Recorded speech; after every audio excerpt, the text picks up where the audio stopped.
Two brothers walked into the same room that night, both believing they would walk out as the head of the Sato family. Only one of them understood that the throne was never the point.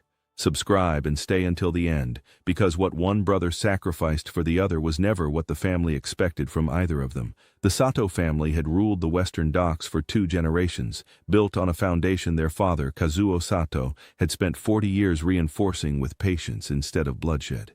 When Kazuo's heart finally gave out in his sleep, he left behind no written successor, only 2 sons who had spent their entire lives being measured against one another.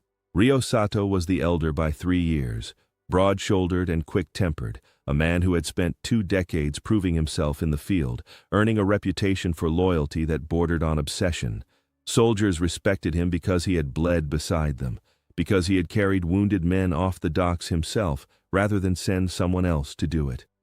Takeshi Sato was the younger, quieter, sharper in ways violence could never measure. While Ryo built loyalty through shared danger, Takeshi built influence through patience, through understanding exactly which men needed reassurance and which needed fear. Their father had once said Ryo would always be the sword, and Takeshi the mind that decided where to point it. Neither brother had ever resented the other for it, not until their father died, and the family's oldest advisors made clear only one of them could sit on the throne. The night the will was supposed to be read arrived 3 weeks after the funeral, inside the same meeting hall where Kazuo had settled disputes for 30 years, the same low wooden table still scarred from decades of meetings that had decided fortunes and feuds alike. Both brothers arrived separately, surrounded by men who had quietly pledged themselves to one side or the other during 3 tense weeks of careful, dangerous positioning that neither brother had openly acknowledged, but both clearly understood was happening beneath the surface of every conversation. What none of them expected was that their father had left no will at all. Instead, Goro, a frail but sharp-eyed advisor who had served Kazuo since before either brother was born, stood holding nothing but a single envelope. "Your father trusted neither of you enough to simply name one," Goro said. "He left instructions instead, a test. Whoever proves capable of leading this family within 7 days will take the throne, the other steps aside permanently." The room's tension rose immediately. But the true complication arrived in Goro's next sentence. "The Mizuno syndicate has been encroaching on our shipping routes for 2 years. Your father chose not to act, believing the timing was wrong. Whoever negotiates a permanent resolution with the Mizuno family within 7 days, without triggering open war, proves they understand what this family actually needs." Ryo's jaw tightened. Diplomacy had never been his strength. Takeshi's expression remained neutral, though something calculating settled behind his eyes. For 3 days, both brothers pursued the Mizuno family through entirely different approaches, each convinced his method would prove decisive before the others even had time to fail. Ryo assembled a show of force, positioning soldiers visibly along disputed territory, betting intimidation would force quick concessions the way it always had in smaller disputes along the docks. Takeshi instead requested a private meeting with Mizuno's eldest daughter, Hana, a woman known throughout both organizations for valuing calculated peace over bloodshed whenever peace remained possible. What none of the Sato lieutenants realized was that Takeshi had been quietly meeting with Hana for nearly a year already, building a relationship of mutual respect rather than family obligation. He had never told Ryo. Some secrets, he believed, were safer carried alone. The first crack appeared on day 4, when Ryo's show of force accidentally triggered a skirmish at the contested harbor checkpoint. 3 Mizuno soldiers were wounded. The message Ryo intended as intimidation instead read as open aggression, and the Mizuno patriarch began preparing for war rather than negotiation. Takeshi learned of the skirmish within hours, understanding that his brother's instincts were about to ignite exactly the war their father had spent 2 years avoiding. He found Ryo that same night in the family's old training hall. "You need to stop," Takeshi said without preamble. Ryo's eyes flashed with fury. "I'm handling it the way our father would have respected, through strength. Father avoided this war for 2 years because he understood something you don't," Takeshi said carefully. "Strength only works when the other side believes you're willing to use it completely. Your show of force didn't intimidate them. It told them we're desperate. You think you understand this family better than I do," Ryo said quietly. because you talk instead of fight." The words came out sharper than he intended, years of quiet comparison finally surfacing in a single sentence neither of them could take back. "I think this test was never about winning," Takeshi replied. "I think Father wanted to see which one of us would put the family's survival ahead of our own ambition." Rio said nothing, the accusation landing somewhere he hadn't expected, but pride proved heavier than reflection, and he walked away without responding. By day 5, the situation had deteriorated beyond what either brother could control alone. The Mizuno family began mobilizing soldiers along the entire harbor district. Hana sent Takeshi a single message that night, 4 words that made his chest tighten. "My father wants war." Takeshi understood the 7-day test had become a genuine crisis, threatening everything their father had built, and only one path remained that might prevent it. He needed Rio's cooperation, not his rivalry. He found Rio at dawn, standing alone at the harbor checkpoint, staring at Mizuno soldiers visible in the distance, jaw tight, shoulders rigid with the particular exhaustion of a man replaying his own mistake on a loop he couldn't switch off. "I know what I did," Rio said before Takeshi could speak.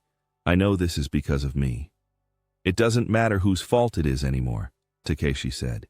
"It matters what we do in the next 2 days, before this becomes something neither of us can stop.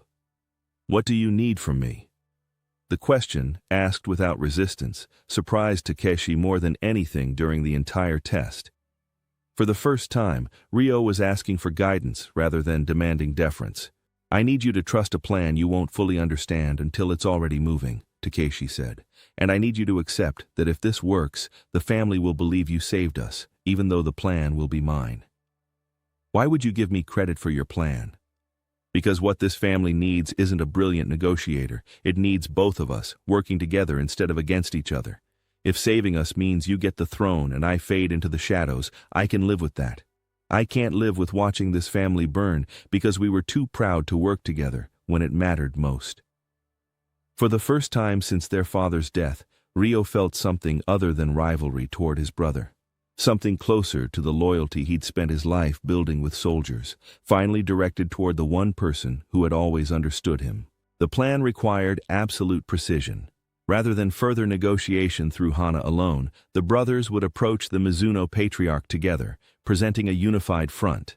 Rio would speak first, offering a direct apology for the skirmish, taking full responsibility rather than deflecting blame. Takeshi would follow with the actual resolution, redirecting disputed shipping routes in a way benefiting both families. The meeting took place on the evening of day 6, at a tea house both families had used for negotiations decades earlier. The Mizuno patriarch arrived flanked by soldiers, his expression carved from suspicion neither brother could fully erase in one conversation. Rio spoke exactly as planned, his apology raw and unpolished. "The skirmish was my mistake," he said, meeting the older man's eyes directly. "I mistook intimidation for strength.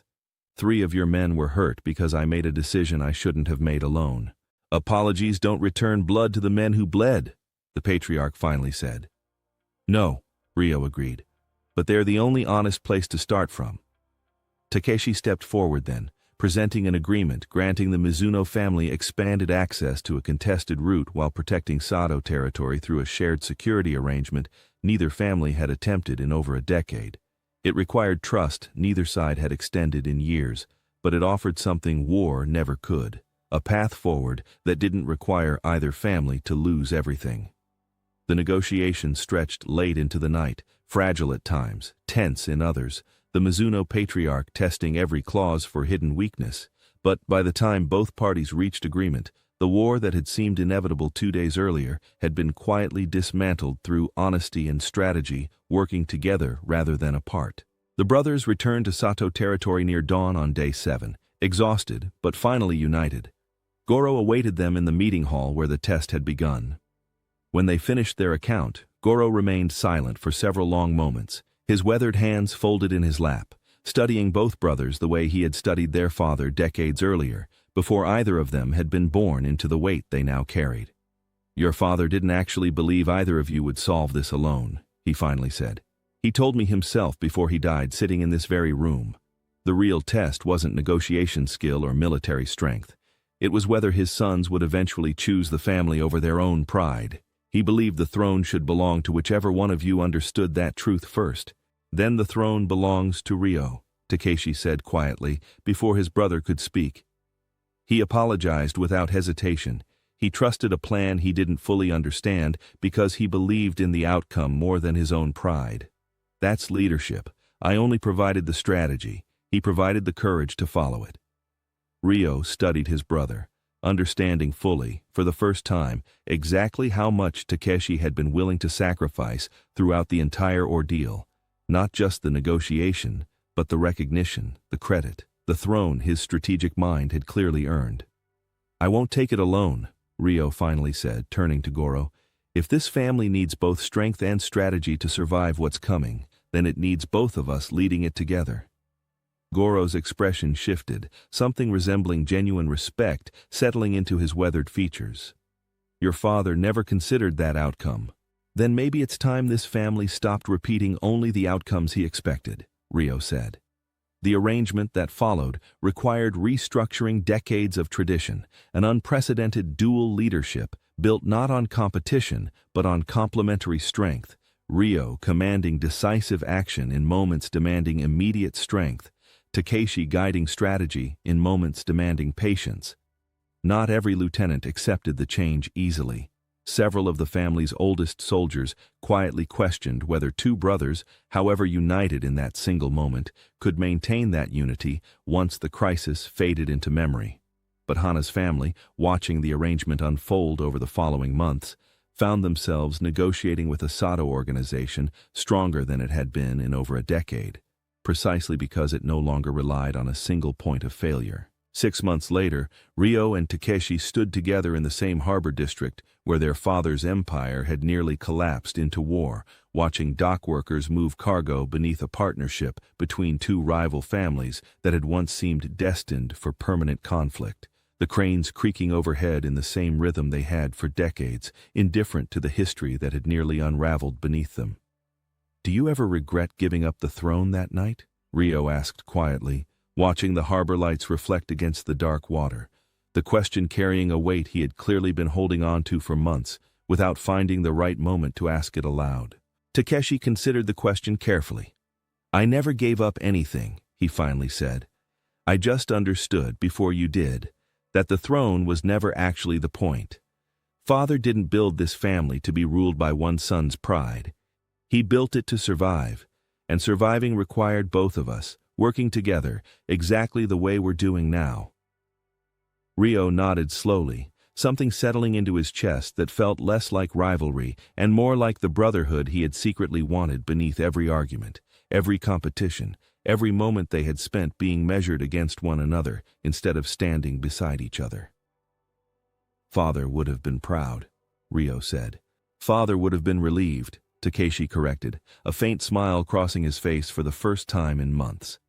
"He spent 40 years worried we would destroy each other, competing for something neither of us actually needed alone. He never said it that plainly, not once. But I think some part of him always knew this was the only ending that would actually let this family survive past his own lifetime. The Sato family endured, not because one brother proved stronger than the other, but because both finally understood what their father had spent his entire life trying to teach them without ever saying it directly. Power built on rivalry eventually destroys itself from the inside, no matter how much territory it controls or how many soldiers swear loyalty to it.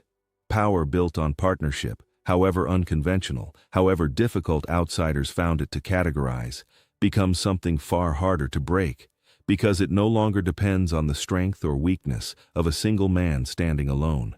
And on the night everyone believed only one Sato son could possibly survive to claim the throne, both brothers discovered instead that the family's true strength had never required a single ruler at all. It had only ever required both of them, choosing each other, at exactly the moment pride would have made that choice impossible, for anyone less willing to sacrifice everything they thought they wanted for something far more valuable than a throne ever could have been.